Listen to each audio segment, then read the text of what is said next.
আমি দেখলাম গণমাধ্যমের রিপোর্ট গুলোতে, প্রথম আলোতে অনেক রিপোর্ট, অন্যান্য পত্রিকায় এসছে, আল জাজিরার অনুসন্ধান, কিন্তু এই কন্টেন্ট গুলো নিয়ে একটা অনুসন্ধান করা, সত্যি সত্যি দুর্নীতির কোনো ব্যাপার আছে কিনা, আজকে অন্যরা আমাদের এই দুর্নীতি মুক্ত করে আমাদের দেশকে সহযোগিতা করতে চায় আর আমরা জিনিসটা পদক্ষেপ নিলাম না, এটা আমাদের জন্য তো এক ধরনের লজ্জার ব্যাপার হলো। যদি আজিজ সাহেব তখন ক্ষমতায় না থাকতেন তাহলে কি ওনার ভাইরা মৃত্যুদণ্ড প্রাপ্ত ভাইও এত দ্রুত হুম। তাকে আপনি রাষ্ট্রপতি তখন তাকে ক্ষমা করে দিলেন? মোহাম্মদপুরে যে এখনো যে একটু বয়স্ক লোককে জিজ্ঞাসা করেন না ভাই জোসেফের নাম শুনছিলেন, সেরকম একটা কুখ্যাত ব্যক্তিকে তো রাষ্ট্রপতি ক্ষমা করে দিয়ে ওনার এই প্রদেয় ক্ষমতার অপব্যবহার করেছেন উনি। আসসালামু আলাইকুম দর্শক, স্বাগত জানাচ্ছি কথার পিঠে কথা অনুষ্ঠানে। আমি মোস্তফা ফিরোজ এবং আমার আরেক প্রান্তে যুক্ত আছেন সিনিয়র সাংবাদিক মাসুদ কামাল। আজকে মাসুদ কামাল খুবই আলোড়িত যে খবর, সেটি হচ্ছে জেনারেল আজিজ এবং তার পরিবারের উপর মার্কিন ভিসা নিষেধাজ্ঞা, যেটি গত রাতে, গভীর রাতে এটি হয়েছিল আমেরিকার সময় অনুযায়ী। সবাই সকাল বেলায় ঘুম থেকে উঠি খবরটি পায় এবং তারপরে চাঞ্চল্য তৈরি হয়। পররাষ্ট্রমন্ত্রীও বলছেন যে তাদেরকে জানিয়েছিল, আর স্বরাষ্ট্রমন্ত্রী বলছেন যে বিষয়টি এখনো তিনি আনুষ্ঠানিকভাবে জানেন না। আজিজ আহমেদ একটি চ্যানেলকে সাক্ষাৎকার দিয়েছেন, বলেছেন যে আহ, এটি তিনি চ্যালেঞ্জ জানিয়েছেন বরাবরের মতন, ডয়েচে ভেলেকে যেমন জানিয়েছিলেন। আবার বলছেন যে সরকারকেও কিছুটা হেয় করা হয়েছে। আপনার কাছে কি মনে হয় যে লুক ঘুরে যাবার পর তো মনে হচ্ছিল যে সম্পর্ক উন্নয়ন, এখন হঠাৎ করে এই নিষেধাজ্ঞার বিষয়টা আপনার কাছে কি মনে হচ্ছে? না, ডোনাল্ডো যে এসেছিলেন এসে উনি চলে গেলেন, চলে হুম যাওয়ার পর সম্পর্ক উন্নয়নের কথা আওয়ামী লীগ প্রচার করেছে, কিন্তু হুম হুম আমার কাছে কিন্তু মনে হয় নাই সম্পর্ক উন্নয়ন হয়েছে। বরং আমি যেটা বলেছিলাম যে ওরা ওদের স্বার্থটা আদায় করতে এসেছে এবং পাশাপাশি আমেরিকা হুম সবসময়ই কিছু পপুলার ইস্যুকে সামনে নিয়ে আসে। এবং আপনি দেখবেন ডোনাল্ড লুর ওই ঘটনার পরে আমিও আপনাকেও বলেছিলাম, সম্ভবত যদ্দূর আমার মনে পড়ে, একটা কথা কিন্তু আমি বলেছিলাম যেটা নতুন কথা, সেটা হলো গিয়ে দুর্নীতি নিয়ে এবার তারা কাজ করবে সরকারের সঙ্গে। হুম হুম। এই কথাটা কিন্তু আমি বলেছিলাম। এবং দেখেন, ওইটাই ছিল ইঙ্গিত। তারা কিন্তু হ্যাঁ। আজিজ হ্যাঁ। আহমেদের বিরুদ্ধে দুর্নীতির অভিযোগটা এনেছে, হুম হুম হুম। বলেনি যে আজিজ আহমেদ কু করতে চেয়েছিল, তা কিন্তু বলেনি। বলেছে না। আজিজ আহমেদ করাপ্ট ছিলেন, করাপ্ট হুম হুম ছিলেন।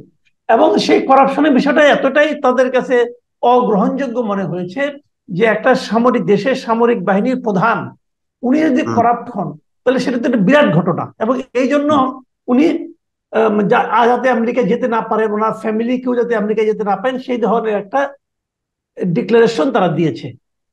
তো এটাই তো আমেরিকার পদ্ধতি। আমেরিকা তো এভাবেই তো বিভিন্ন দেশকে, কিন্তু বিভিন্ন আবার দেশের বলছে ব্যক্তিত্ব। যে আমরা এটা দিচ্ছি এই কারণে সরকারের যেহেতু গণতান্ত্রিক প্রতিষ্ঠানগুলোকে শক্তিশালী করার জন্য, দুর্নীতি বিরোধী যে অবস্থান, সেটাকে শক্তিশালী করার জন্যই, অর্থাৎ সরকারকে সাপোর্ট করার জন্যই তারা এটা দিচ্ছে। কিন্তু সরকার কি এরকম সাপোর্ট চেয়েছে কিনা, বা আসলে তারা নিজেরা ফিল করে কিনা যে এরকম সাপোর্ট হলে শুনেন, ভালো হয়? প্রথমত একটা জিনিস হলো কি, সরকারকে ফিল করে না করে এই আলোচনায় পরে আসে। আগে দেখেন আজিজ সাহেবের রিয়াকশনটা কি। হুম আজিজ সাহেবের রিয়াকশন, প্রথমত যে রিয়াকশনটা, যে উনি অস্বীকার করেছেন, এটার আমি কোনো গুরুত্বই দিই না। হুম হুম গুরুত্ব দিই না এই কারণে, পৃথিবীতে প্রকাশ্য দিবালোকে হাতে নাতে অপরাধ করে ধরা পড়ছে এমন লোককেও যখন বিচারক জিজ্ঞাসা করে, সে বলে আমি নির্দোষ। বলে না? বলে তো। কাজে যিনি অভিযুক্ত উনি কি বললেন না বললেন এটা অর্থহীন, এটা একেবারেই অর্থহীন। কাজে উনার কথা আমার আমার কাছে কোনো গুরুত্বই নাই। উনি আমার কাছে আর 10 জন অভিযুক্তের মতোই। হুম হুম এটা চিন্তার অভিযোগে যে অভিযুক্ত, সেও যেরকম বলে উনি ওরকম বলেছেন। আবার বড় অপরাধে যিনি অভিযুক্ত, আবার অনেক সম্মানজনক অপরাধে যিনি অভিযুক্ত, তাদেরও একই জিনিস। সবাই কেউ নিজের অপরাধ স্বীকার করে না, ওটা অর্থহীন। কিন্তু আজিজ সাহেব একটা চাতুর্যের মতো আছে, মানে চতুরতার সঙ্গে একটা কাজ করেছেন। এটা হলো গিয়ে উনি সরকারকে ওনার সঙ্গে মিলিয়ে নিয়েছেন, হুম হুম যে এটা সরকারকে হেয় প্রতিপন্ন করা যাবে। মানে উনি বলার চেষ্টা করেছেন যে সরকার, আওয়ামী লীগ সরকার এবং জেনারেল আজিজ আহমেদ এই দুইটা হুম সমার্থক। হুম হুম কিন্তু এটা তো হওয়া উচিত না। উনি তো কখনোই সরকারের সমর্থক নয়, হুম উনি তো সরকারের সমর্থক ছিল না। কাজে এভাবে বলাটা তো আমি মনে করি এটা ওনার একটা চাতুর্য। এই চাতুর্যপূর্ণ বিষয়টাকে আমি মনে করি সরকারের বোঝা উচিত। কারণ সরকারের, তাহলে তো সরকারের যে কোনো কর্মকর্তা, সরকারের কোনো সচিব জয়েন্ট সেক্রেটারি, অথবা সরকারের কোনো একটা প্রতিষ্ঠানের পিয়ন, সেও তো সরকারের কর্মকর্তা, এই মানে সরকারের কর্মকর্তা, সরকারের কাছ থেকে বেতনভুক্ত, সেও তো part of government, part of state. এখন তারা যদি, আপনারা যদি কোনো তাদের বিরুদ্ধে দুদক কোনো অভিযোগ করে, তখন তারা কি বলবে এটা সরকারকে হ্যায় প্রতিপন্ন করার জন্য এটা করা হয়েছে? ওটা বললে আমরা কিন্তু মানবো? আমার মানবো একটা না তো। একটা পয়েন্ট আছে সেক্ষেত্রে। এখানে জেনারেল আজিজের বিষয়টি সম্ভবত একটু ভিন্ন এই কারণে যে জেনারেল আজিজ দেখেন সেনাপ্রধান হওয়ার আগে তার যে অভিযুক্ত ভাই মৃত্যুদণ্ডপ্রাপ্ত আসামি, সেখান থেকে আনা হলো যাবজ্জীবন।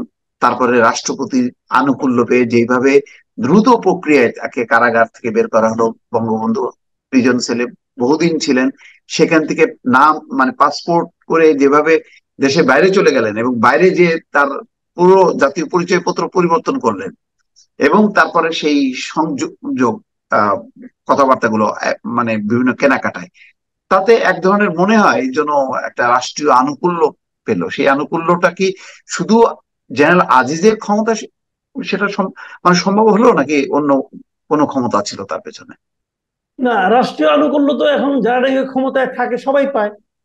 যে কোনো একজন সিটিং সেক্রেটারি সে রাষ্ট্রীয় আনুকূল্য পায় না? পায়। হুম।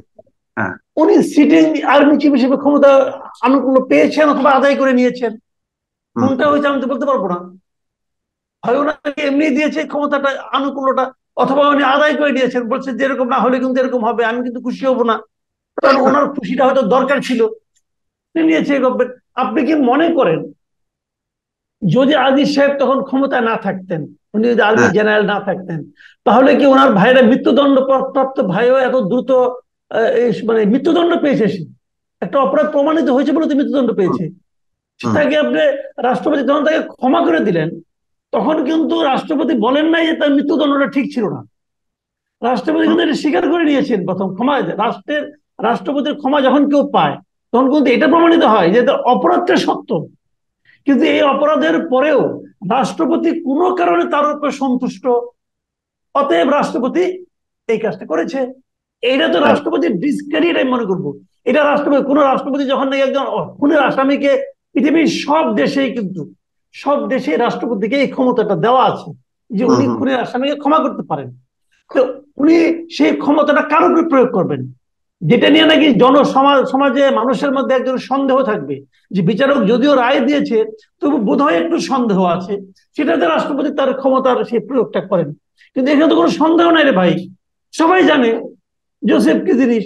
মোহাম্মদপুরে যে এখনো যে একটু বয়স্ক লোককে জিজ্ঞাসা করেন না, ভাই জোসেফের নাম শুনছিলেন, সে কি কোনো দরবেশ ছিল? দেখেন না কি বলে আপনাকে।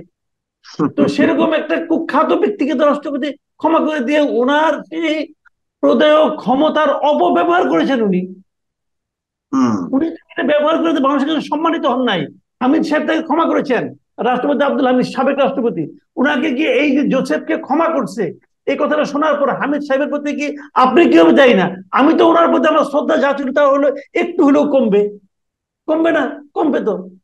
এটা তো হুম। অস্বীকার করার কোনো উপায় নাই। আরে ভাই শুনেন আমি বলি আপনাকে, না, একটু কেন, মানে এরকম রাষ্ট্রপতি, ভাবে প্রকাশ্যে যে ধরনের ভিডিও ফুটেজ প্রমাণিত একজন ব্যবসায়ীকে যেভাবে মারা হলো, মানে এরকম প্রকাশ্য ঘটনা, এটাকে ক্ষমা করার মধ্য দিয়ে আহ হামিদ সাহেব আচ্ছা শুনেন মহিমান্বিত ভাই, হলেন, আপনি কেন আমি রাষ্ট্রপতির বুঝলাম কথা না। বাদ দেন, উনি তো রাষ্ট্রপতি ছিলেন।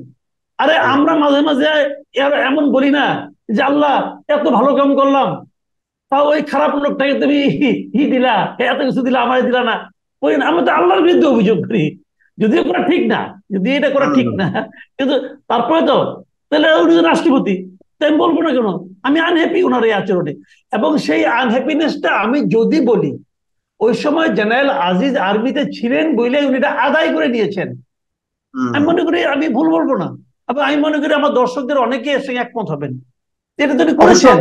তিনি বলছেন যে মানে তিনি মানে সেনাপ্রধান হওয়ার আগে বিষয়টি হয়েছে। মানে তিনি তারপরে বোঝা যাচ্ছে যে ওনার হয়তো সেনাপ্রধান হওয়ার আগে উনি মেন্টালি। কি ছিলেন? সেনাপ্রধান হওয়ার আগে কি উনি ক্যাপ্টেন ছিলেন নাকি না, না, লেফটেন্যান্ট ছিলেন? বিজেপির প্রধান ছিলেন সম্ভবত। তাহলে তখন হুম। উনি জেনারেল ছিলেন। হ্যাঁ, কাজে জেনারেল ছিলেন। এগুলি বলে লাভ নাই রে ভাই, এগুলি বুঝি আমরা, বুঝছেন, এগুলি মানুষ খুব ভালো বুঝে। কাজে উনি কি কিন্তু বলছেন একটা জিনিস এটা দেখেন, আলোচনার সেই বিষয় না। এই যে এত আহ, মানে আমি দেখলাম গণমাধ্যমের রিপোর্ট গুলোতে, প্রথম আলোতে অনেক রিপোর্ট, অন্যান্য পত্রিকায় এসছে, আল জাজিরার অনুসন্ধান, কোনো কিছু সরকার একবারও বারবার আমাদের অনেক সাংবাদিকরাও বলার চেষ্টা করলো যে এগুলি কোনো রিপোর্ট না, এই মুখ না তমুক না, কিন্তু এই কন্টেন্ট গুলো নিয়ে একটা অনুসন্ধান করা, সত্যি সত্যি দুর্নীতির কোনো ব্যাপার আছে কিনা। আজকে অন্যরা আমাদের এই দুর্নীতি মুক্ত করে আমাদের দেশকে সহযোগিতা করতে চায়, আর আমরা জিনিসটা পদক্ষেপ নিলাম না, এটা আমাদের জন্য তো এক ধরনের লজ্জার ব্যাপার হলো। দেখেন এই এই এই আমেরিকার যে সিদ্ধান্ত, এটা হলো আমেরিকার নিজস্ব সিদ্ধান্ত। কিন্তু এখন হ্যাঁ। আমেরিকা কিভাবে মানে আপনার করাপশনকে আপনার ডিফাইন করে, এটা তাদের ব্যাপার। আমরা কিভাবে ডিফাইন করি, এটা আমাদের ব্যাপার। আমরা তো ডেমোক্রেসিকে নতুন ভাবে ডিফাইন করি। এখন এটা আপনি কি বলবেন?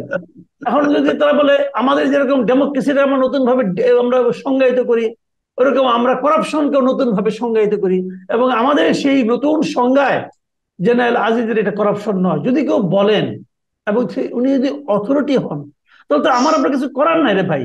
সহ্য করা ছাড়া আর কি করা আছে বলেন? সহ্য করবেন, না, না, ওকে সহ্য করবেন, আর কি করবেন? না, সহ্য এরকমই না করলে তো নির্বাচন আপনি যখন সমস্যা আমাদের পড়বেন। ইসি বলে যে উপজেলা নির্বাচনটা হইতে হবে কিন্তু একেবারে 7ই জানুয়ারির মতন মডেল নির্বাচনের মতন। হ্যাঁ, বড় নির্বাচন হবে। ওকে, আরেক আরেক কিছু বলতেছে, আরেক কিছু বলতেছে আমরা সারা দুনিয়ার কাছে মডেল হব। কি মনে হয়, কি বলে? এগুলো হয় কেন জানেন? এদের কারো কোনো জবাব দিতে নাই। হম। সবাই জানে এই যে কথাটা আমি বলছি, আমাকে কেউ প্রশ্ন করবে না। আর যদি প্রশ্ন করেও আমি উত্তর দেব না। আমি উত্তর না দিলে আমার কোনো ক্ষতি হবে না। রাইট। সবকিছুর মূলে হলো আপনার ডেমোক্রেসি, বুঝছেন? যদি আজকে ভোটটা থাকতো, হুম, হুম, আজকে হুম। ভোট থাকতো, আজকে সবচেয়ে ক্ষমতাবান ব্যক্তিকে যদি ভাবতে হতো যে আমাকে জনগণকে খুশি করে ক্ষমতায় আসতে হবে, তাহলেই আজকে দেখবেন আপনি, সব ঠিক হয়ে গেছে। রাইট, আপনি দেখেন এমন একটা পার্লামেন্ট হলো যে পার্লামেন্টের এই সাবেক আইজিপি বেনজির আহমেদকে নিয়ে যে রিপোর্ট প্রকাশ হলো, এটা নিয়ে তো পার্লামেন্টে তুলকালাম কাণ্ড হয়ে যাওয়ার কথা, কিন্তু আপনি পার্লামেন্টে কোনো আওয়াজ শুনছেন? একটা শব্দ উচ্চারণ হয় নাই, একটা শব্দ কিছুই। উচ্চারণ হয় নাই। কে উচ্চারণ হ্যাঁ। করবে? যে উচ্চারণ করবে সেই ভাববে আমি যদি বরং অন্তর চুন্নু সাহেব ওই যে ঝামেলা করে যাই। ব্যারিস্টার সুমনকে কিভাবে করা যায় সেই চেষ্টা করতেছে, অথচ একমাত্র ওই সুমনই একটু মানে এই বিষয়টা সামনে নিয়ে আসছে। হম, এটাই আর কি। কি বলবেন? এটা বলার কিছু নাই আসলে। যাক, দেখা যাক এখন কি হয় সামনে দিনগুলিতে। আবার দেখবেন এইসব চাপে গেছে। মানে রাইট, একটা হ্যাঁ, জিনিস কয়েকদিন কি আলোচনা এখন এটা, থাকবে। হুম, হ্যাঁ, হুম। দেখা যাক ঠিক আছে। আলোচনা কি হয়। বাট আমার বিবেচনা জানেন, আমার মনে হয় এখন সরকারের উচিত হবে হুম, এইটা নিয়ে একটা ইনকোয়ারি কমিটি করা, অথবা তার বিরুদ্ধে যথাযথ আইনি ব্যবস্থা নেওয়া। হুম, হুম। সরকারের উচিত হবে আইনি ব্যবস্থা নেওয়া।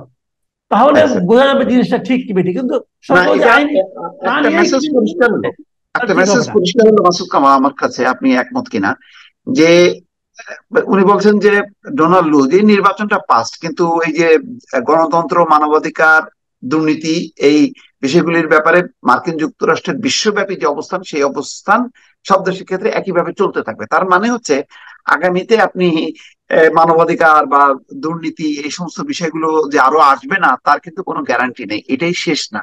এটাও কিন্তু একটা এক ধরনের মেসেজ। এইগুলো আসতেই থাকবে, এগুলো আসতেই থাকবে।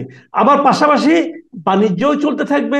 আবার হুম, হুম। পাশাপাশি আমাদের এখানে আগের যে বাণিজ্য বিভিন্ন প্রতিষ্ঠান তাদের আছে এখানে, তাদের যে পাওনা, সেই পাওনাটা ডলারের আকারে কিভাবে নেওয়া যায় সেই চাপও অব্যাহত থাকবে। আপনাকে সবই মোকাবেলা করতে হবে। খুশি হবেন, আবার অনেক কষ্ট করে বৈদেশিক মুদ্রা দিয়ে তাদের পাওনা শোধ করতে হবে। আবার তারপরে এই ধরনের কথাও শুনতে হবে। এবং আপনি যে দুর্নীতি করছেন কি করছেন না আপনার রাষ্ট্রে, আপনার শাসন আমলে আপনার সেনাপ্রধান দুর্নীতি করলো কি করলো না, সেই কথাও আপনাকে শুনতে হবে। শুনে আপনাকে হজম করতে হবে, অথবা তার প্রতিকার করতে হবে। ওকে মাসুদ কামাল, অনেক ধন্যবাদ। দর্শক শুনছিলেন সাম্প্রতিক খুবই যে টক অফ দ্য কান্ট্রি, সেটা নিয়ে আমাদের আলোচনা। দর্শক নিশ্চয়ই আপনাদের মতামত আপনারা এই আলোচনার প্রেক্ষিতে করবেন সেই প্রত্যাশা রেখে বিদায় নিচ্ছি। ভালো থাকবেন, আল্লাহ হাফেজ।